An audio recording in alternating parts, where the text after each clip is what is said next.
Ito bakit kaya sana kayo itandalan Kenny nung ka rin lang madalas mag-jogging o na yung saktong-sakto akasabeta na rin mga kandidato niya kaya kita na ang babaw maglakad. Uy tanano babaw kabalen, kumusta kayo po? Yako Luis Seasoning we're in Pampanga. Ngayon nga doon ngayon at yung kami po Santa Rita, Pampanga. Ngayon matula kami kasi may invite kami ketang metong kareng milk tea shop na minunang memo kulat kening Santa Rita.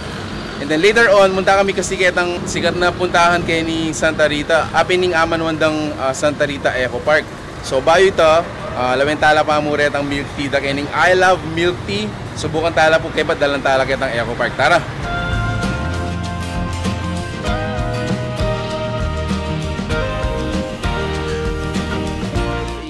I love milk tea. Actually po kay ni second floor na ning Ianara stalls and apartment ana.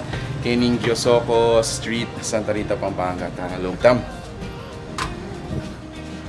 Hello, good morning po. Morning, sir.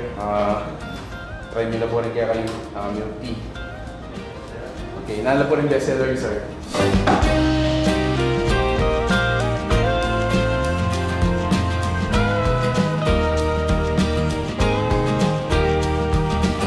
So, apin din na rin recommended milk teas and frap tamo Kenny.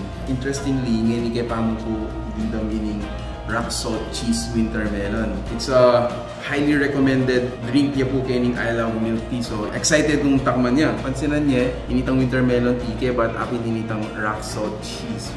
Wow! Bayo na kita. Bayo tayo takman, shake tayo pa mo ngayon. Yaman ha. So it comes with a sinker, tinatawag kong pearl sinker again. So shake tayo pa. Yan. Oh, nanyayala sa init naman tayo. Wow! If you've been following me, lagi kong orderin pane plain winter melon. Ngayon kayo pa mo atikman nining rock salt cheese. So manya-manya palang i-incorporate. You get the sweetness na nitong winter melon, okay, but itong rock salt cheese kanya man na, so you have your sweetness at saka itang balamutin niya dito ka-savory. Yaman da pala na. Super. Eh, umadura naman niya ngayon.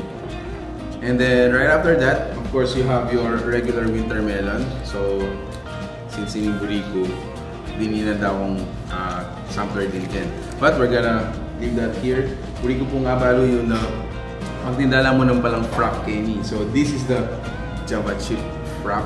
Yan, mapansin niya. And then, natila mo namang Oreo frap. Ayan, so, of course, between the two, nung ninong pilihan ko, of course, the Oreo. Okay, so, takmanda na rin. Okay, so, give it a little stir. Bang kanita, akwata naman ang buong flavor na ng Oreo. So, this is the I love milk tea Oreo frap. Takmanda yan. Wow. Lalo-lalo pa mo. Pansin itang intro ko, medyo mabali, medyo malsangan kenyual. Ngayon po itong takman niyo. Guys, wow. It's gonna be delightful.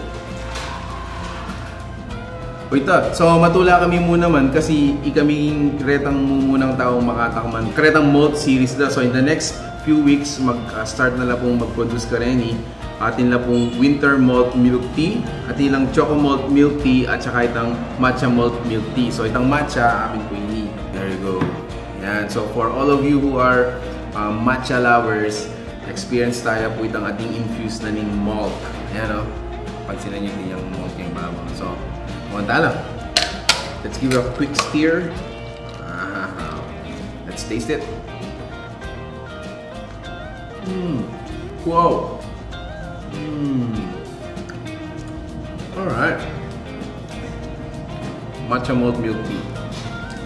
First time kong makatakman I love milk tea, and ikit ko lang rin karelang price. Super budget friendly lang pala. Kahit karetang magarang na elementary up until karetang college mo yan, I enjoy daing karelang milk tea. So as low as 45 pesos, maka-enjoy na ka rin. Pero nung afford mo na naman itang large, syempre go for the large na para mas malwati yung experience mo kay milk tea. So this is the Dino Choco.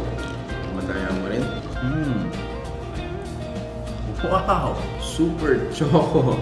For me, the chocolate, it's not too bitter. siguro nung kids na rin mag-order kanini, mas I-enjoy din, mas I-appreciate din kumbaga kasi haliya masyadong infused itong bitterness na ng chocolate. So, naman tayo pasibayo.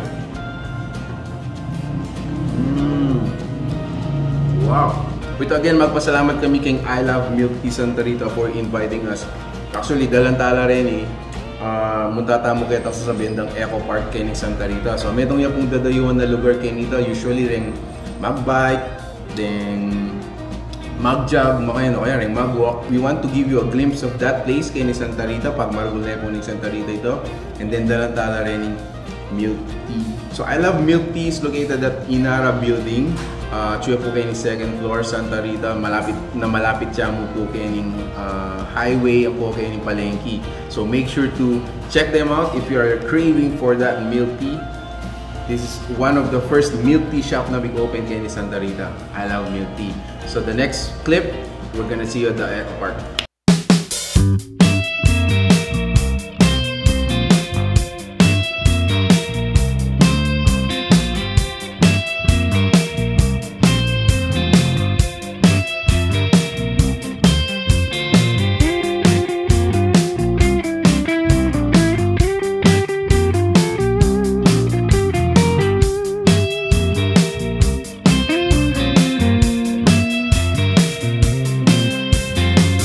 Bakit kaya sana kayo itandalan kayo ni nung ka rin lang madalas mag-jogging o na yung saktong-sakto akasabeta na rin mga kandidato niya kaya hindi tayo nang babaw maglakad.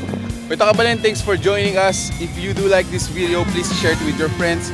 Tagyo po rin friends nyo para enjoy Eco Park ni Santa Rita and enjoy I Love Milktea. Kasalamat po until our next discovery. Peace out!